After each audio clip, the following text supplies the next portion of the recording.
This is the Bull Session, a weekly recap of your 2025 Philadelphia Phillies. Broadcasting live from Chickie's and Pete's, tonight's show is brought to you by Team Toyota, BCWSA, Fogo de Show, Penn Community Bank, Chickie's and Pete's, and the Capitol Grill Center City. Now, here are your hosts, Phillies Director of Fun and Games, John Brazer, and Tommy Greene.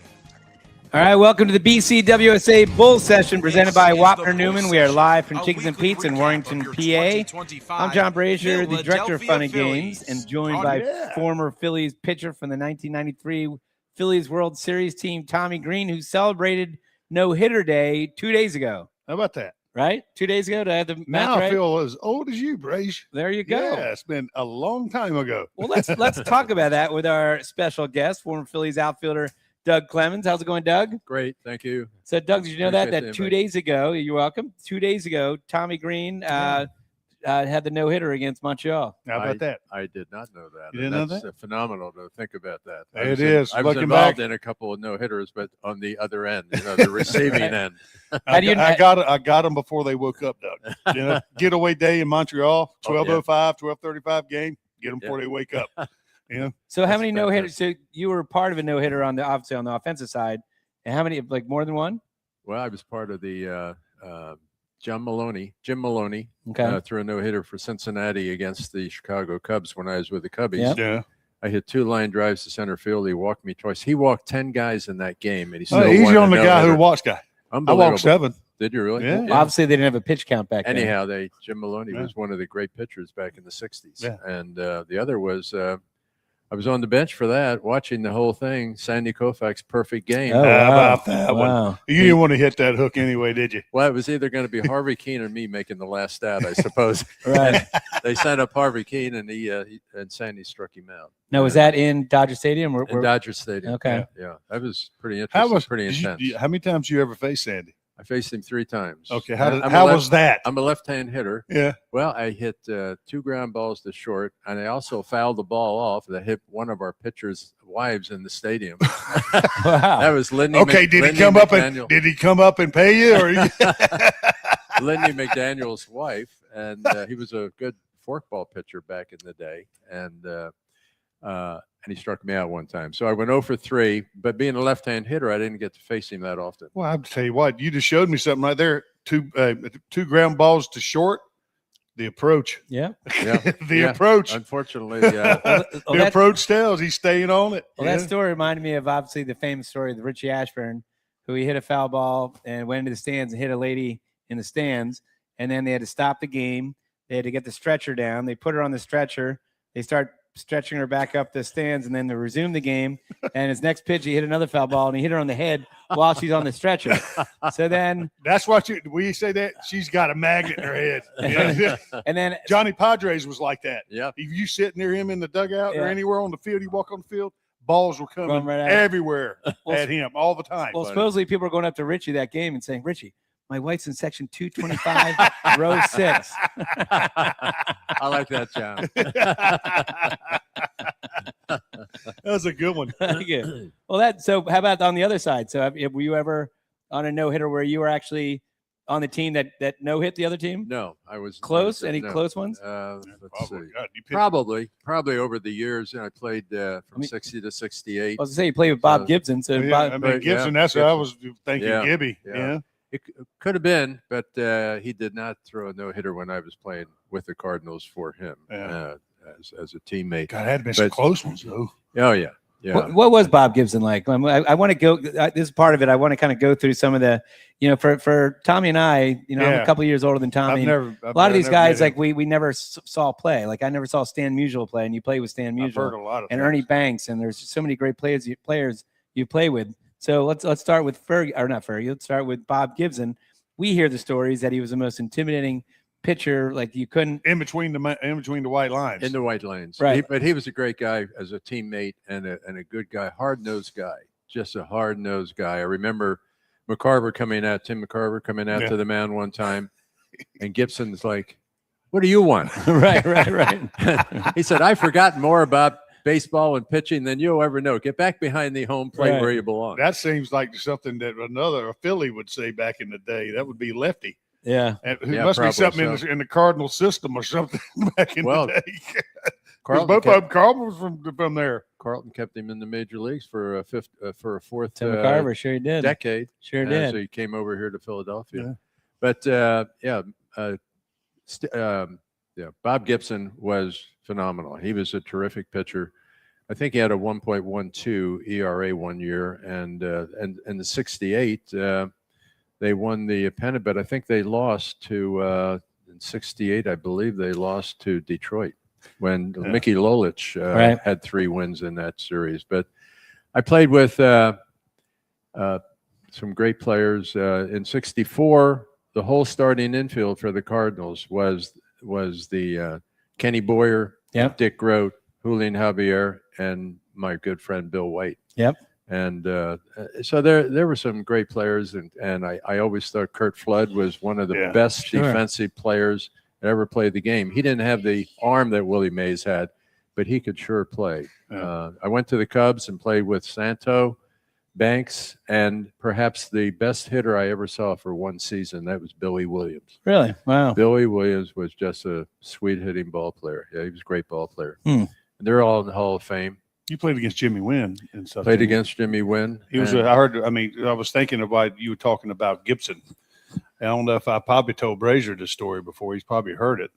He told Jimmy Wynn said he'd come. I mean, he was I don't know if he was young or whatever he was, but he was playing St. Louis one day, and he's coming up in the plate, and he must have been real young. He gets in and digs in, and the right foot's digging out his spot, and he kind of looks back and sees the catcher looking at him up like that, and he says, "What do you do?" Well, the catcher said, "What are you doing? Digging your grave?" And he looked out there. I mean, he got to thinking, and he looked out on the mound, and who was pitching? Gibby. Gibson. Right. Gibson. Well, Yeah. that's And this is what the Toy Cannon told me. Yeah. And he, I met him when I was played with Houston, and he said, "I covered up the hole and got back in there, and he still flipped me." Should have crawled in the hole. Well, He said, "I should have left it there. I could have got in it." I Yeah, would he love, flipped me. because I love the old school baseball. I would love to see Bob Gibson right now, transport him in time, put him out there now to face like Acuna and Soto, these guys that are, wagging their back, that are digging into the dirt, that are, taking a step away, that are, flinging their bat after a home run. Like John, he would not have appreciated any of that. He Yeah. would not have appreciated. Right. I know when I was traded from the Cardinals to the Cubs, and we were talking about that before we got on the air. That was June 15, 1964. Rolio, Bobby Shantz, and myself went to Chicago for Lou Brock and 2 minor league pitchers. I don't know how the hell they could give up us for Lou Brock, but somehow they managed to do it. Well, we've interviewed a lot of, I know we had Fergie Jenkins, and and that Fergie Jenkins, when the Phillies traded Fergie Jenkins to the Cubs, Larry Anderson we've had on a million times. Larry Anderson got traded for Bagwell, when that trade was Lou Brock, he wasn't established, right? He was kind of on the cusp of coming up in the minor leagues. That's right. And but did people think that he was going to be? Well, certainly the Cardinal management did, and Right. he went on to lead. He led the '64 Cardinals Yep. to He hit 353 when he came over there, and he just was great in left field, and he went on to be great. But I will tell you, when I was traded, the first time I faced Gibson, who I knew then for 4 years because I played with him, first time up, I hit a ball 1 foot from going out of Wrigley Field. Mm-hmm. So I end up on second base, and he turned around. And he stared at me for like 2 seconds, and I thought, I'm going down. right. You He's knew gonna knock I'm me going to down. feel this one next time. You're going to fake a hamstring injury coming home. It should have been a home run. Right. I still tell him whenever I saw him. Of course, he's passed now, but whenever I saw him, that should have been a home run. It was too much of a line drive. I should have gotten under a little bit more. I wonder if the story. You remember hearing a story about him when he was with the Mets? Did he coach with the Mets? And Bob Gibson? Gibby. I don't think so. They had him somewhere, and he was throwing batting practice.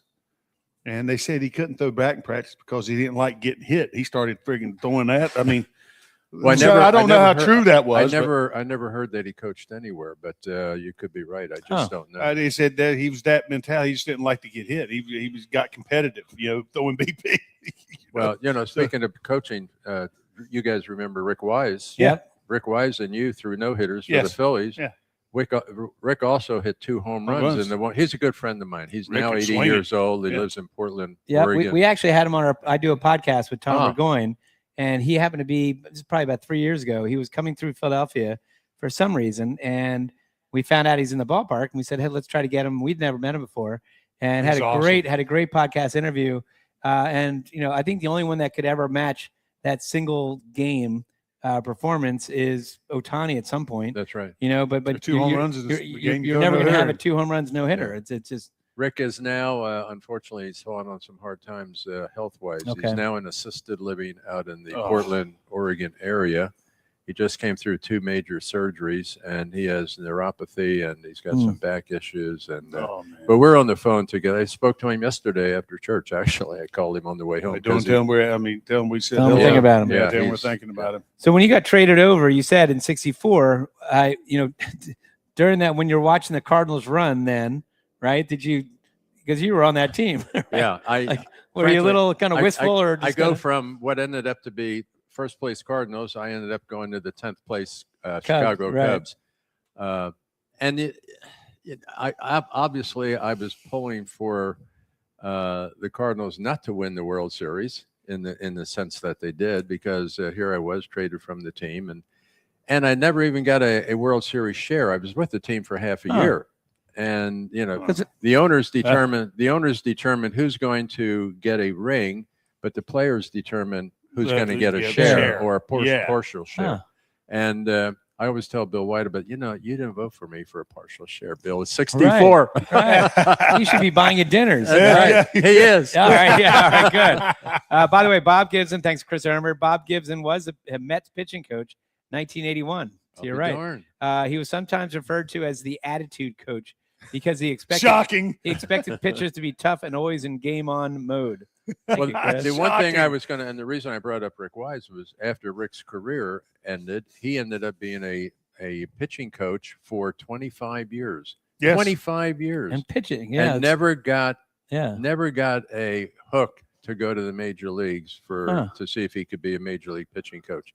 Always 25 years in the minor leagues. That's sort of strange, I mean, even today you got probably more guys that's never pitched in the major leagues being major league pitching coaches now. And I got to say, I don't like the comment. We're playing the Padres tonight, and Nick Castellanos is batting 6th, so that'll be interesting in San Diego. Phillies playing San Diego.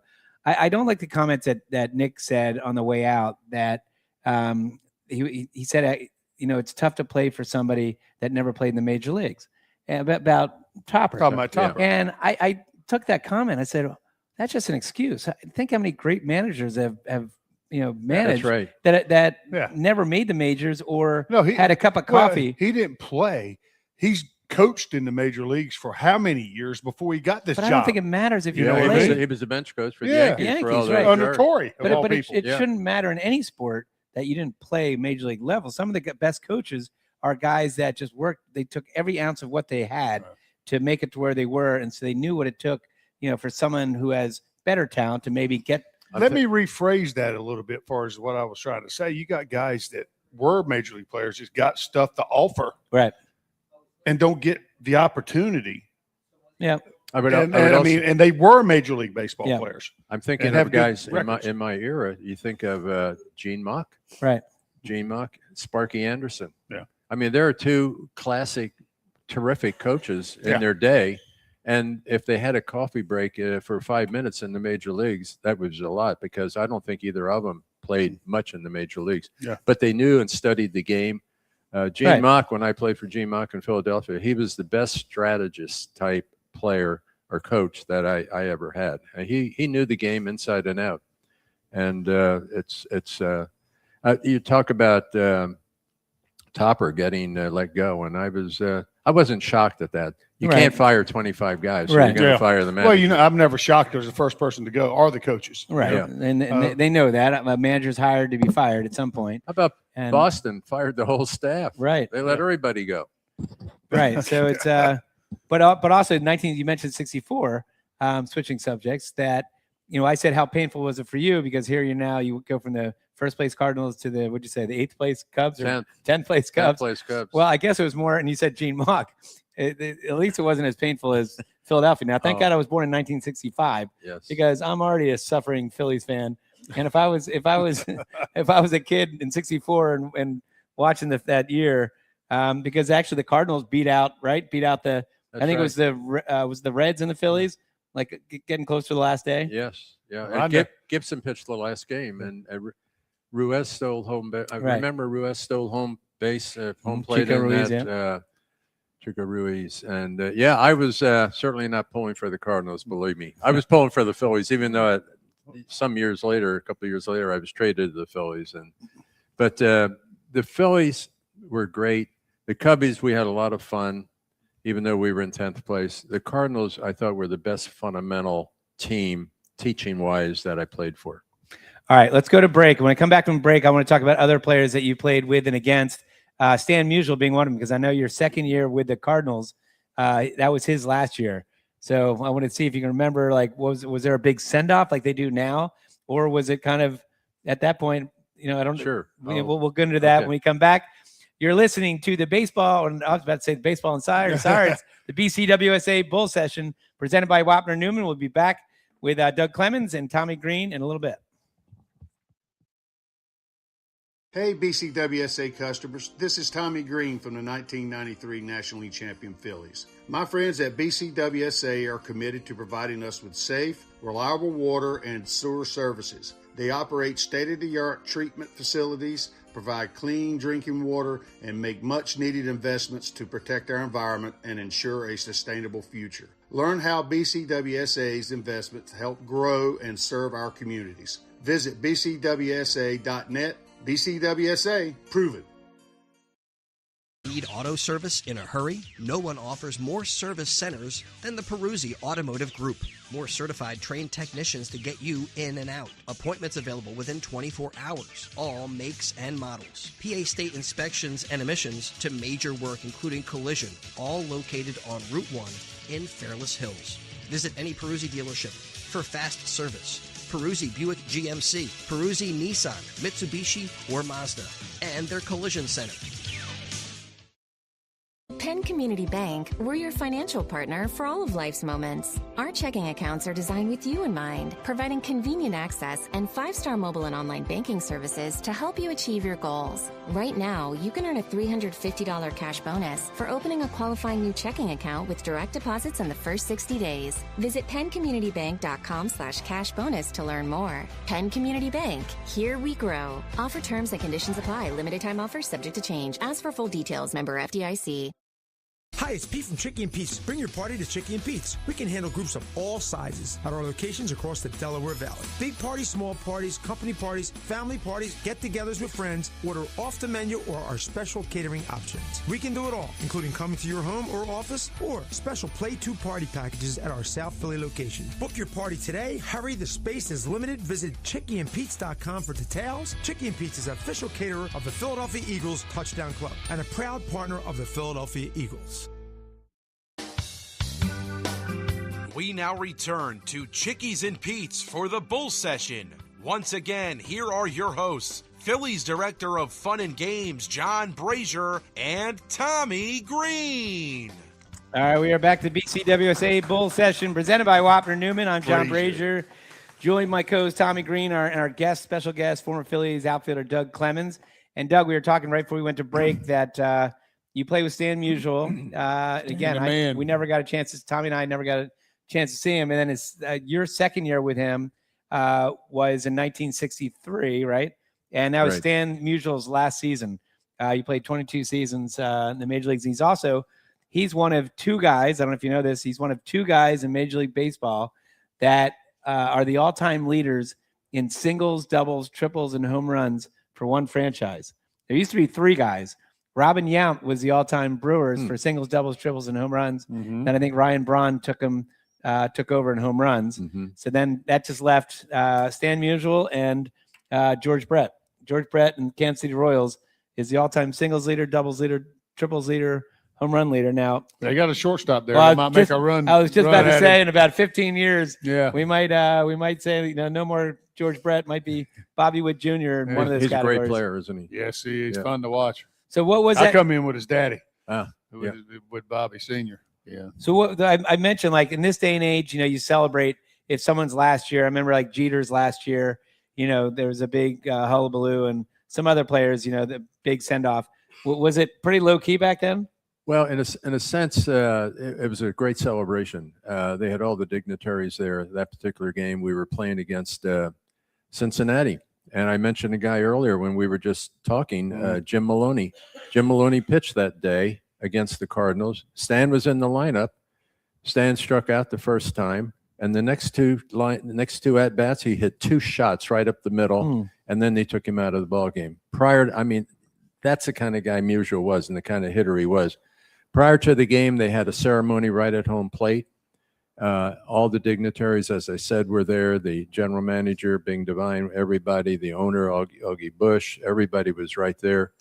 All the wives were there and up in the stands, and everybody was taking videos. I can still remember I took a video of Stan and me in the outfield, and those are cool moments. I still have that. That's awesome. And the interesting thing was the players gave Stan a ring with a all in diamonds, the number 6 in diamonds, which was his number for all those great 22 years you talked about.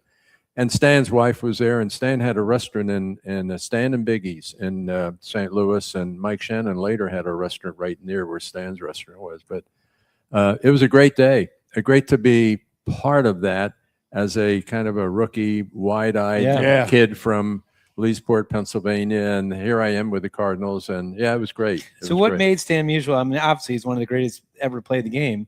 When you were playing with him, what did you see in Stan that just made him? I mean, was he a physical specimen? No, he was about my size. Okay. He used a lighter bat than I use. He used a 34.5, 31-ounce bat, 34.5 inches, 31 ounce. Used a light bat. Yeah, M130. That's what I did. 130. That's what I had. M139, I think it was called, and he just could hit the ball anywhere he chose to hit the ball. He played it to all fields. He had lifetime 331, I believe, batting average, not bad. Yeah. But I will tell you a story that when he broke the National League record for most hits by a National Leaguer, and that was before Pete Rose. Stan was playing, I think, first base in Dodger Stadium, and I was playing right field. He went 1 for 4. I went 2 for 4. So I was happy about that. Yeah. Hey, Stan. Right. I had more hits than you in this game. Say, hey, Come on, Stan. Come on. This game's easy. This game's easy, Stan. He was just a natural hitter. You talk to Stan about, and I can remember in spring training, a bunch of us were standing around talking to him about hitting and blah, blah. I don't think he could understand what we were grasp what we wanted to know from him, because he said, "Hey, I just swing the bat, and I see it and I hit it. I just hit it." Yeah. There's another guy, but a great guy. I played against a guy in my era, sort of like that, with Tony Gwynn. Oh, well, he was great. Yeah, I mean, talking about the freaks of they and Tony obviously was a student of the game, as far as hitting is concerned. Also, I mean, he could teach it too. Who was the great player from Minnesota that always had knee troubles? Tony Oliva? Tony Oliva. Yeah. I thought he was perhaps one of the greatest players of all time, but he had a bad knee, and that was too bad. Physical problem. I'm looking at some of these, again, so you started off with, let's go through your career. So you were drafted by, first of all, you played, which I think is amazing. You played football. Did you know that he was a star halfback at Syracuse? Now, you're probably like, 3 years past Jim Brown? Jim Brown graduated in 57. I started in 58. I met him. Okay. I met him in the coach's office when he was graduating. I was being recruited as a freshman. How was that? He was huge. Right. He was 6'3". He had a 32-inch waist. Oh my God. He weighed 232 pounds, and I'm thinking, holy Christ! Right. This is gonna be tough up here. This is the big time. This is the big time. But Jimmy Brown and the guy that followed him and a classmate of mine and teammate of mine was Ernie Davis. Yep. Ernie Davis went on to win the Heisman Trophy. Yeah. They beat Texas in the 11-0 team in 59. Unfortunately, I had knee surgery in high school, and then I had it again in spring practice. Those first 20 games you play, and I had more knee surgery, and I said I wouldn't be back for football, and they switched me to baseball. And so you switched your scholarship basically switched from a football scholarship to a baseball scholarship. It did. By the way, going back to Jim Brown, Did you ever see Jim Brown play lacrosse? No, but I heard about him, and I they mean, said he was better in lacrosse than he was in football.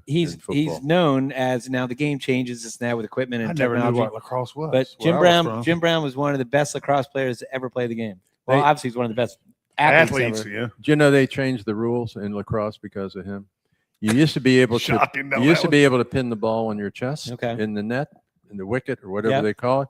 He would just run that right down the field, and guys would just peel away Right, from you him, couldn't just touch peel him. off him. Right. Nobody could stop him. Right. Now you've got to be out Yeah, you got here, to cradle it. Yeah. off your chest, Yep. and cradle the ball.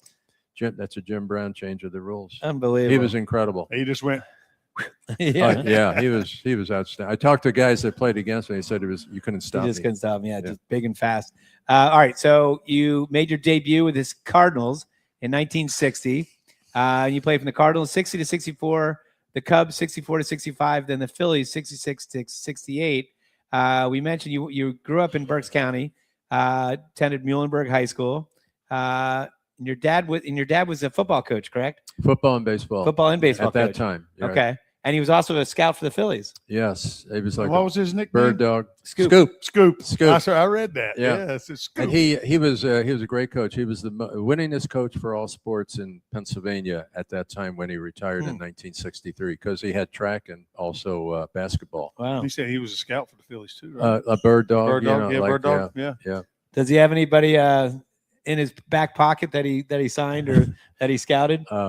I guess me. Yourself, yeah, yourself. Yeah, you got you. He got there him. you go. All right. So then you mentioned June 15th, you were traded. Cardinals traded you. It was you, Bobby Shantz, Ernie Brolio for Jack Spring, Bobby Paul Shantz. Toth, and Lou Brock.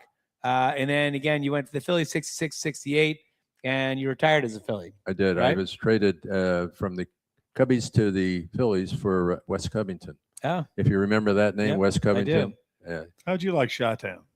Chi-Town, I loved it. They did We it love in Chicago. Chicago. Yeah. I mean, you just played all day ball. Oh, and I had go out three, and have it feel normal. You go out and have Yeah. a normal dinner Yeah, at night we- and stuff we like had- that. we had 3 young kids, and it was everything normal about it, and it was great. We were the enjoyed steak places Chicago. big back then? As far as sure they were. I'm sorry. The steak places, because now Oh, you got Ditka's Steak Place and all these famous.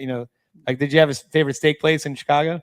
We had a place, and maybe Tommy, you might have been in this place. Even I don't even know if it's still in vogue, but it was called the Cottage. Okay. I've The heard of- Cottage. The yeah. Cottage was a great place to Do you go remember that? after Yeah, a ball I think game. LA got me there one time. Okay. Imagine that. Yeah, I thought LA only went to I thought he only went to the lodge. Oh, that too. Right. that was a good. There was a lot of places in Chicago. Me and LA went. You at one could you time. could buy steaks there and take them home, or you could eat them right there, or whatever. But it was a great place to I've heard. go. I've and, heard of and Chi- all I think the if all I the went there was with LA. the visiting teams would go there as well. Tommy, how about this one?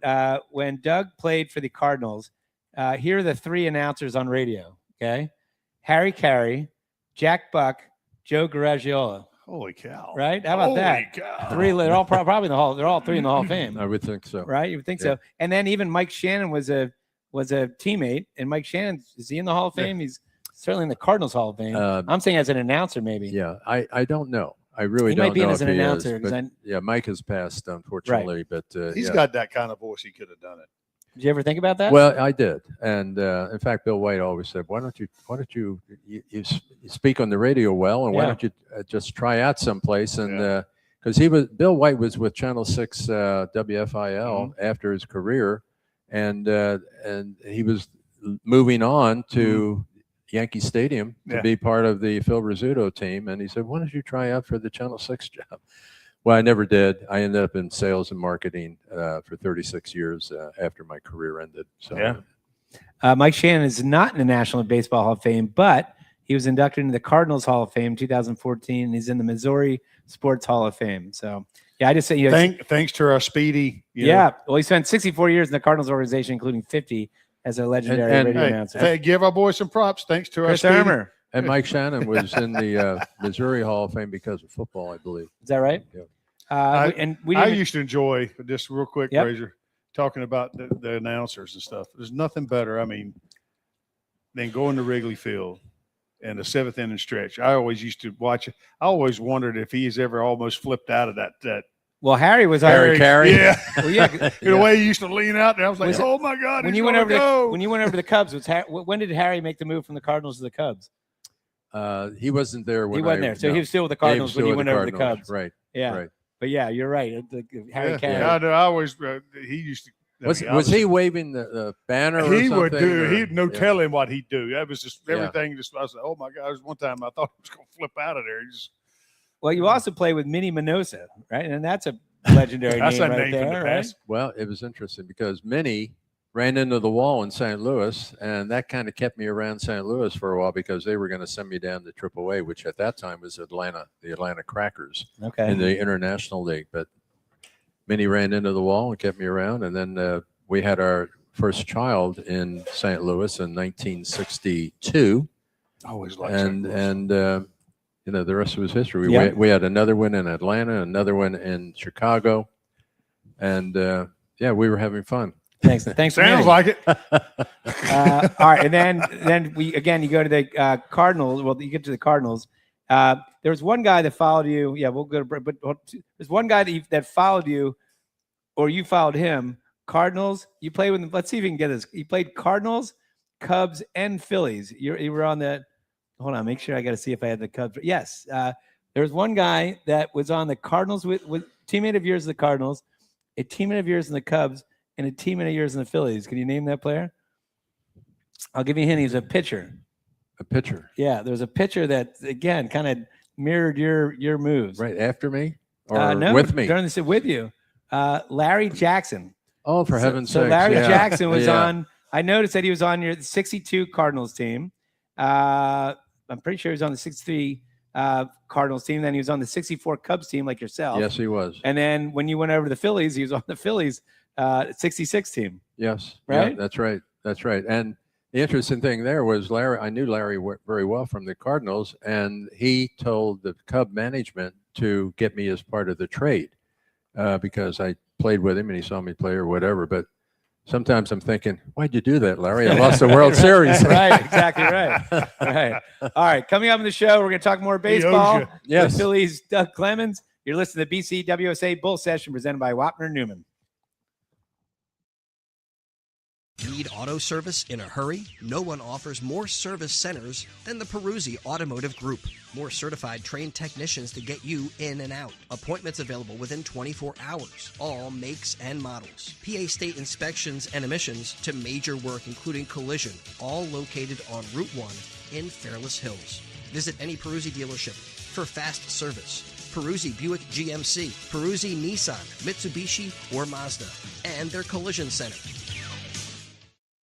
Hey BCWSA customers, this is Tommy Greene from the 1993 National League Champion Phillies. My friends at BCWSA are committed to providing us with safe, reliable water and sewer services. They operate state-of-the-art treatment facilities, provide clean drinking water, and make much-needed investments to protect our environment and ensure a sustainable future. Learn how BCWSA's investments help grow and serve our communities. Visit bcwsa.net. BCWSA, proven.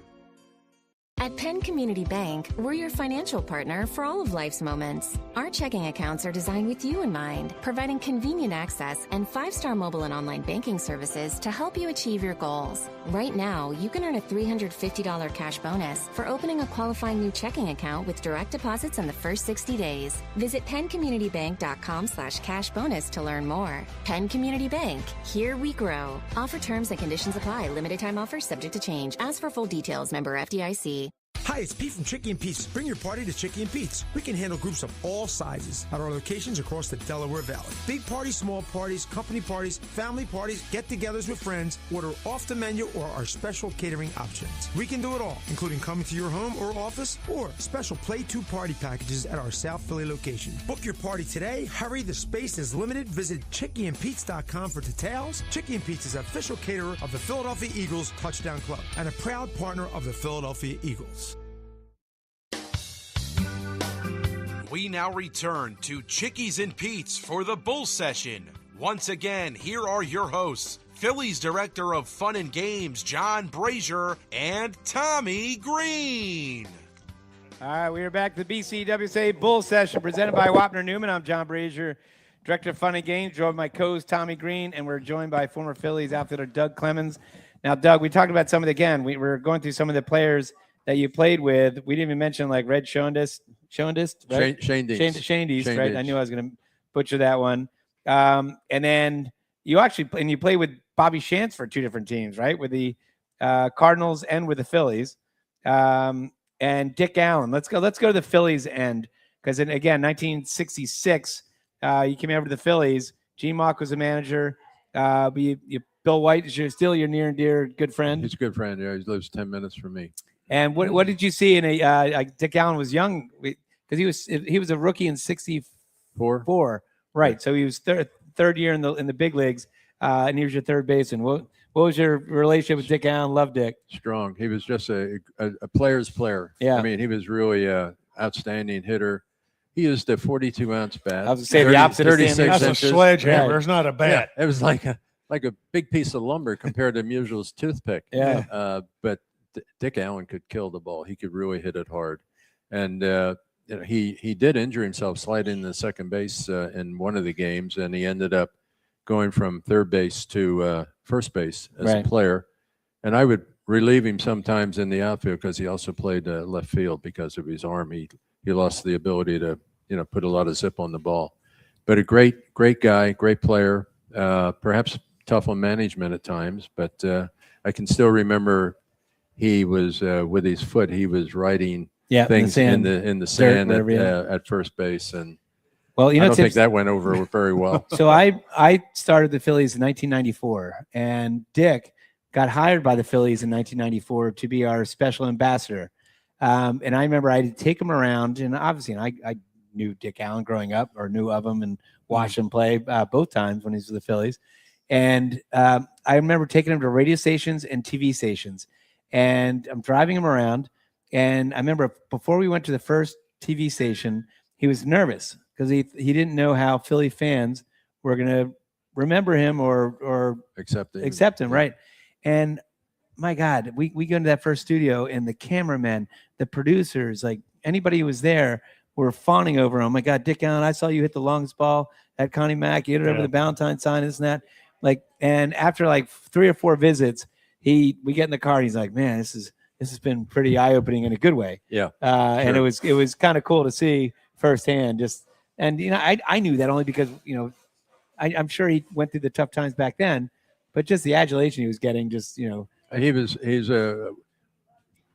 saw Dick, and he is what you got. He was just honest and great with players, and very enjoyable to be around. So I enjoyed him. I enjoyed him a lot, and one of the great guys of the game, and a character sometimes, but sure. Well, you mentioned character. Tell me about playing with a couple guys.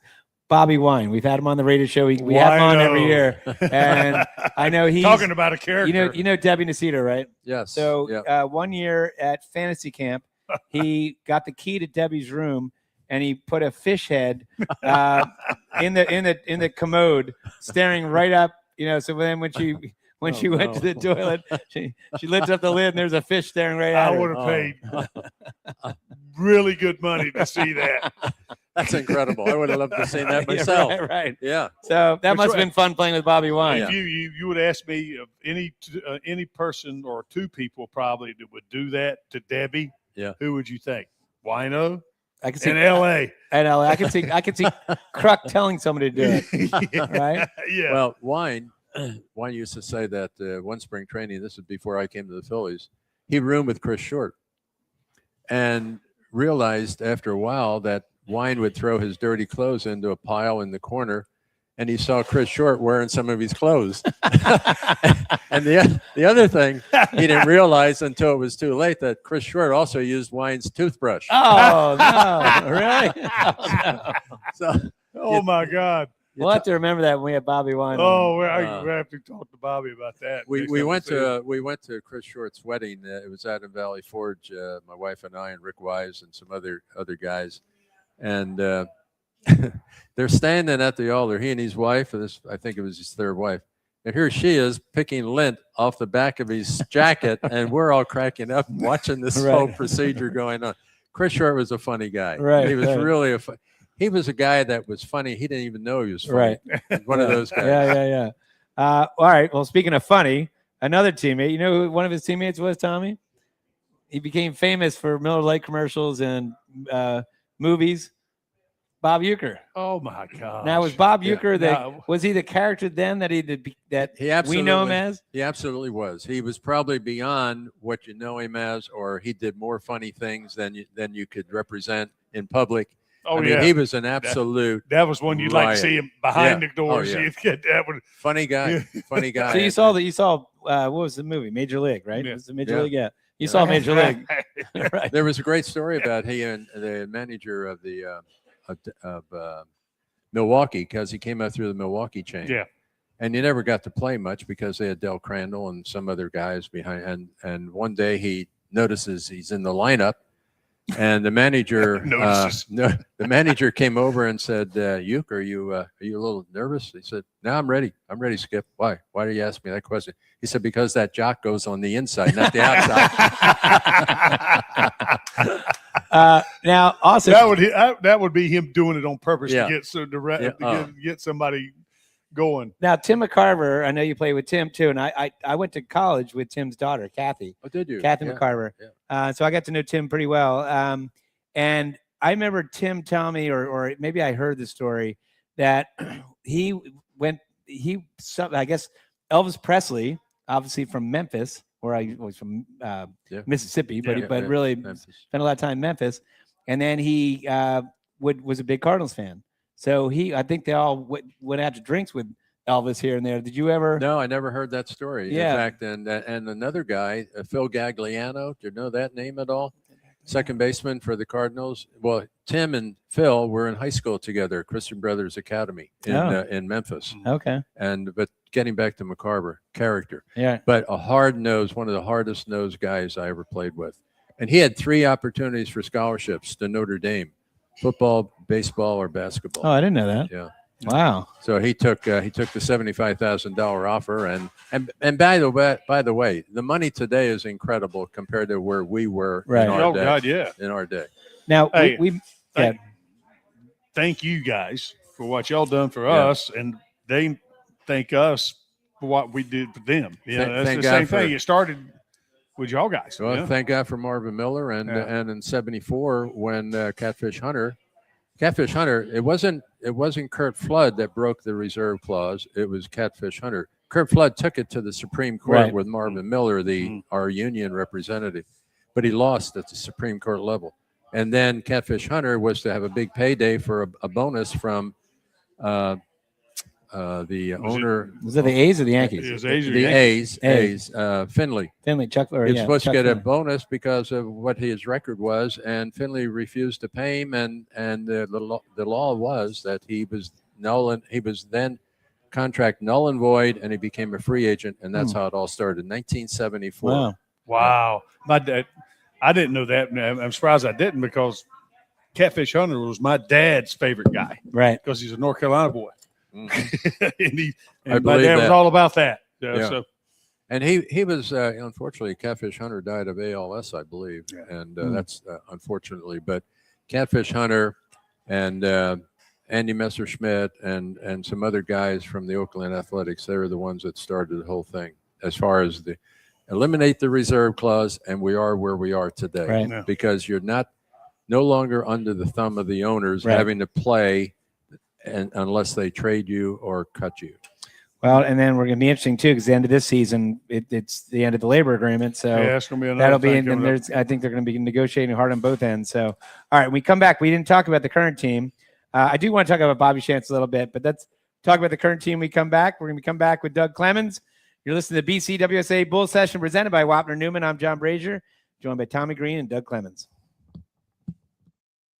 Need auto service in a hurry? No one offers more service centers than the Peruzzi Automotive Group. More certified trained technicians to get you in and out. Appointments available within 24 hours. All makes and models. PA state inspections and emissions to major work including collision. All located on Route 1 in Fairless Hills. Visit any Peruzzi dealership for fast service. Peruzzi Buick GMC, Peruzzi Nissan, Mitsubishi, or Mazda. And their collision center. Hi, it's Pete from Chickie and Pete's. Bring your party to Chickie and Pete's. We can handle groups of all sizes at our locations across the Delaware Valley. Big parties, small parties, company parties, family parties, get-togethers with friends. Order off the menu or our special catering options. We can do it all, including coming to your home or office or special Play 2 party packages at our South Philly location. Book your party today. Hurry, the space is limited. Visit chickieandpete's.com for details. Chickie and Pete's is official caterer of the Philadelphia Eagles Touchdown Club and a proud partner of the Philadelphia Eagles. At Penn Community Bank, we're your financial partner for all of life's moments. Our checking accounts are designed with you in mind, providing convenient access and 5-star mobile and online banking services to help you achieve your goals. Right now, you can earn a $350 cash bonus for opening a qualifying new checking account with direct deposits in the first 60 days. Visit PennCommunityBank.com/cash bonus to learn more. Penn Community Bank, here we grow. Offer terms and conditions apply. Limited time offers subject to change. As for full details, member FDIC. Hey BCWSA customers, this is Tommy Greene from the 1993 National League Champion Phillies. My friends at BCWSA are committed to providing us with safe, reliable water and sewer services. They operate state-of-the-art treatment facilities, provide clean drinking water, and make much-needed investments to protect our environment and ensure a sustainable future. Learn how BCWSA's investments help grow and serve our communities. Visit bcwsa.net. BCWSA, proven. We now return to Chickies and Pete's for the Bull Session. Once again, here are your hosts, Phillies Director of Fun and Games, John Brazer, and Tommy Greene. All right, we are back to the BCWSA Bull Session presented by Wapner Newman. I'm John Brazer, Director of Fun and Games. Joined by my co-host Tommy Greene. Tommy making a little noise over there. I don't know who was. And My mic was and former, dragging against the table. And former Phillies outfielder Doug Clemens. All right, we just one last, going back in the time machine. We got to talk about Bobby Shantz because Tommy and I both know him, and we both. It's funny you said that, Tommy, off the air. You said the best time you had was when you drove him back from the Zaley tournament. Yes, exactly. Zaley's out in Zaley. at whatchamacallit at Jaworski's Ron place. Jaworski's place, Valley Brook. And I did the same thing. George Bime, who's a great guy, he asked me if I could pick up Bobby from his house because I live 5 minutes from him. He lives in Ambler, and I said sure. So I picked him up, and obviously I've been around baseball players for years and interview him on the radio and deal with him. And I just remember asking him a couple of questions, and then he's talking about Mickey Mantle and talking You turned him loose and let him go. Yes, he's telling me all these Bob Gibson. He's telling me all these stories, and all of a sudden I'm like, man, this is like in my head. I'm going, this is the coolest thing ever. Like again, he's talking about players that we can Hemingway. Anyway, that he got asked to go to dinner with Ernest Hemingway and everything else, and it was great. So, and what a great guy. I mean, he's one of the best fielding pitchers. He and Jim Cotton. How tall was he? He was like 5'6" or 7. 5'7", I think, in his day, but he's about 5'5" now. Yeah, and a lefty, and just what made Bobby? Because obviously he's not big in stature, but the MVP obviously in 1952, pitched in the All-Star game, struck out Stan Musial and Jackie Robinson in the All-Star game. Yeah. What made him was change of speeds. He had a great curveball, and he changed the speeds on the curveball all the time.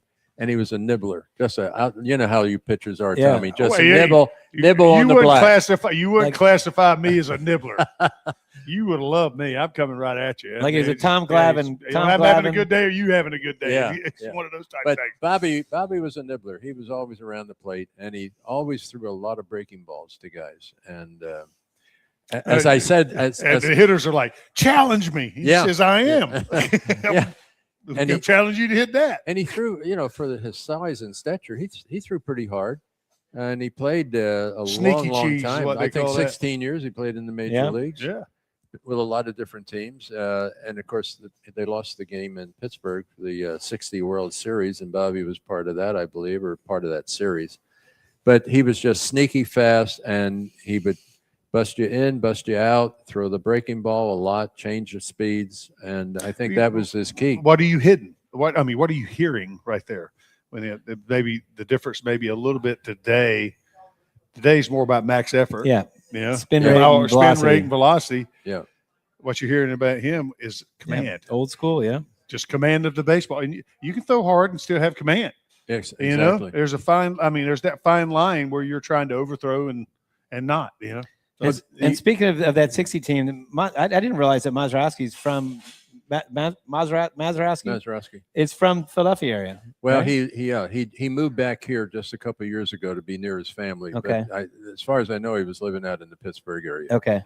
But did he grow up? He grew up out in the Pittsburgh area? I'm not sure. I don't know. I thought someone told me maybe he just lived out here. I thought. All right. So. But I would say Bobby Shantz was great at closing games. You know, he pitched and pitched and pitched.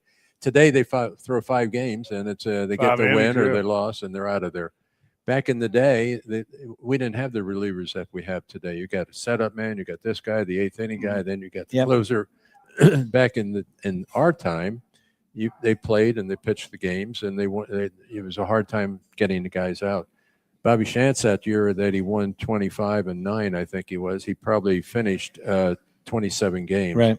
I know Robin Roberts one time finished 31 or 32 games. I mean, it's a different game. Different game. Different game, so different breed. We probably mentioned the players, but who is the greatest baseball player you've ever seen? Willie Mays. Willie Mays. Yeah, and hands down, I thought he put the fear of God in you when he was at the plate. And I was an outfielder, as you know. He hit it everywhere, too. He hit it everywhere.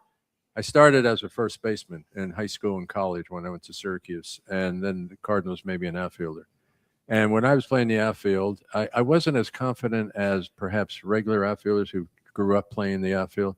But when Willie Mays came up, he put the fear of God in you. Right. And Clemente was another guy like that. Yeah. But Mays, I think, from all the running, throwing, fielding, hitting, and hitting with power, the 5 physical traits, he had them all. And then besides Bob Gibson, since we talked enough about Bob, which obviously we could keep going on, who is the toughest pitcher for you to face? I think Jim Maloney from the right side was as tough as anybody. And I will tell you that I faced Steve Carlton early in his career in 1965 after I'd been traded from the Cardinals to the Cubs. Could you hit that slider? Well, I hit the first home run he ever gave up. I hit him juiced him on the roof in St. Louis. Is that right? Yeah. His first home run was first home run. That's way. Was it some of that? Was it a fastball, slider? When I see him this alumni winning, I'm gonna be all over him. I reminded him of that about 3 years ago at the alumni. Right. And Gotta watch out. He said, "Geez, I thought it was Bob Bailey." I said, "No, check the record book." Right. That's awesome. That's awesome. Somebody told me about it. I didn't realize it until about 5 years ago. That's great. Yeah. Well, okay. But it was a fastball. Oh, I was getting ready to answer. Was it fastball to slider? I think I fell in the bucket and hit it on the roof in St. Louis. All right, so let's talk about the current team. Do you guys watch baseball now? Like, how often would you watch? Let's say the Phillies are going to play next week. They play 7 games next week. How many games would you watch? I'll watch 2 or 3 games. Okay. I'll watch 2 or 3 games. I'm enjoying it. I still enjoy it. I like to see them do well. I really hate to get them to see what happened with Topper and the team at that time. You know, they would lose 10 in a row, whatever. Yeah. And then they came back and they win 10 out of 14. Yeah, I guess sometimes they just, I don't know whether it's out of guilt, shame, or they just get a kick in the butt. They had too much talent and they were due to play better. Yeah, maybe that's period. Yeah. And I mean, that's what it is. Now the hit side's back in the downslope again. They're not scoring runs. Sometimes you got to think about all the money these guys are making, not only just with the Phillies, but with other. Maybe they become a little complacent. Yeah, complacency. Yeah. I can't vouch for that, but I mean, I know just by what I hear from the area you used to play, and I did it too. I mean, especially when you play minor league ball, we weren't making any money, and we had to have other jobs during the off season and stuff like that to survive, and then these guys don't have to worry about that. They get to train and get to do, and then I come during the era where things started to change a little bit. Then also, if you made it up AAA, got on the roster, you started making enough money, you didn't have to worry as much, but you still worked a little bit. Well, back in the day, I can give you some stats. The average salary was $28,000 for a major league ball player. There were a couple of guys making 100 or 125, like Musial, those guys. And the minimum salary was $7,000. Yeah. $7,000. Yeah. meal money was $21 at the major league Right, level, right. $3 in Class C, $3. $3. What are you gonna I do would in think Class mine's C? 11 or 12 when I come through the minor leagues. But today, look at the differences today. The average salary is over $4 million, and the minimum is 760, Yeah. 770, It's something like that. unbelievable. When I come in, it But was that's all 60. because of where it went, and Yeah. that happens because of maybe greed on this side, and now it's a little bit of Yeah. get what you can. Yep. On the other side. And when I come, it was 62.5 when I come. The minimum was. Okay. So that's when I come up. All right, well, let's talk about two of the players that are on an unbelievable run in this month of May. How about Christopher Sanchez and Zach Wheeler? If you're going to turn this team Impressive. around, it's good to have those two guys at the top of your rotation because combined, this is the month of May, they have pitched 64 and 2/3 innings pitched, 66 strikeouts, 7 walks, 5 earned runs, a 0.70 ERA. So That's when pretty they're pitching, Sanchez right now is on a, he could break. Basically, the runs are probably on Wheeler. Well, yeah, because Sanchez hasn't given up a He run. given a run in almost 40 innings. Sanchez is looking to break, I think it was Grover Cleveland Alexander's record for, I want to say it's like 44 straight innings, shutout innings. Fantastic. And I think he's at 39 or something. So something close to And that. what do you see? I mean, just watching him pitch, Doug, you see he challenges the zone. He really does it. But and a fastball changeup. And now that changeup must be great. I mean, it must be the best changeup in the league. I mean, it comes out just like his fastball. I mean, just like it is, and his angle is so definitely the best. It might be the it's best. his angle. It's not like he's straight. I mean, his angle adds to it because sometimes it's a cut, sometimes it's a sit. Yeah. It might be it might be the best pitch in the league. This might be hyperbole, but if you think about it, like players' individual pitch, you've got a lot of, obviously Mason Miller, the closer, he's got an unbelievable fastball. Yeah. And you got other guys. It's like you're saying. I know where you're going to. I'm saying, like, when if the catcher said to the batter, you're getting a changeup, and he's probably still not hitting it. Yeah, I mean that's what I was getting ready to say. You could tell him some of it is still a great change, and he still whiffs. We call that a Bugs Bunny. Yeah, and Sanchez keeps everything down too. I noticed, watching him, he keeps everything down. There's nothing hittable above. What do you see him get all the time? Ground balls. Yeah. And you just mentioned another pitcher's name that off the air that we probably need to talk about too is Nola. Yeah. Nola. Feel bad for him. Well, I mean, but he's not a mentor, but he is a mentor because he watches him pitch every 5th day. And they're sort of in this, he's the right-handed slot guy like Sanchez is almost. Yeah. Sort of. And what does Sanchez do better than Nola does? He keeps the ball down. Keeps it He down. gets them ground balls. Yeah. He doesn't give up the fly balls like that. And Nola's fly balls are home runs. Yeah. Seems to be. Right. Well, in that ballpark, you got to. I mean, you're playing with Titleist now in a small ballpark. A lot of Nola's pitches are kind of sweet, and they hit right in the sweet spot, where the hitter loves the ball. And that's unfortunate because he does give up a lot of home runs. Yeah. He's always giving up a lot of home runs. He's in that love zone, what we call it. Yeah. That love zone. You either got to be down or up above it. And also, I think he's lost a little bit off the fastball. Yeah, I mean, but that to me that not necessarily mean you can't pitch. It means you have to adjust. Yeah. And that's part of it. There's a lot of guys that's made that adjustment.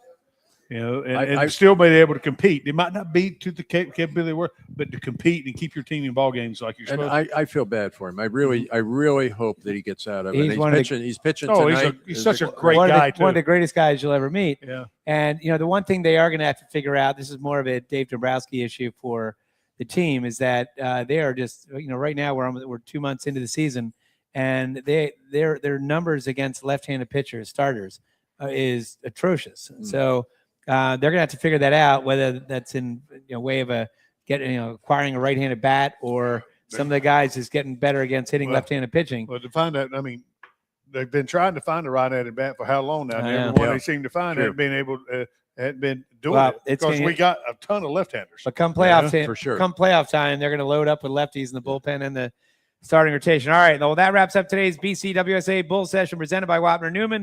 I'd like to thank my co-host Tommy Greene, our guest today, Doug Clemens, our on-site producer and engineer, Chris Ermer, and your statistician too, Chris. Thanks also to Chickies and Pete's in Warrington for hosting us today. And thank you for listening. We're going to be back next Monday at 6 o'clock at Chickies and Pete's in Malvern, PA. We're going to have former Philly Larry Boa will be our guest. Mickey Morandini will be co-hosting. Until then, have a great week. Tommy, and as the late great Harry the K says, We're out of here.